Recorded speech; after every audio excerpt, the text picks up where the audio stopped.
Welcome to Let Me Fix This. Enjoy the video. In this video, I will show how to make eggs and toast. Start by gathering ingredients and tools, then preheat a skillet or toaster. Crack eggs into a bowl if scrambling or heat butter for fried eggs. Toast bread to desired color and keep warm. Season eggs with salt and pepper and taste a small bite to adjust seasoning.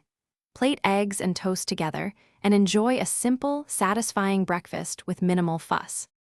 Choose your egg style and control heat for steady results. For scrambled eggs, whisk just enough to combine whites and yolks, then cook low and slow for creaminess. For fried eggs, melt butter, crack eggs gently, and baste the tops for tender whites.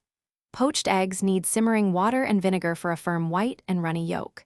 Taste and adjust seasoning, then remove from heat just before reaching desired texture.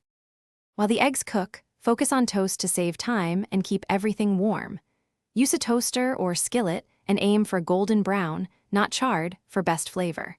Butter toast right after it pops or comes off the pan so it melts evenly. Match slice thickness to your preference and to how you plan to eat the meal. Keep toast warm on a plate covered lightly with foil or a clean towel. Thanks for watching. If you found this helpful, don't forget to like and subscribe.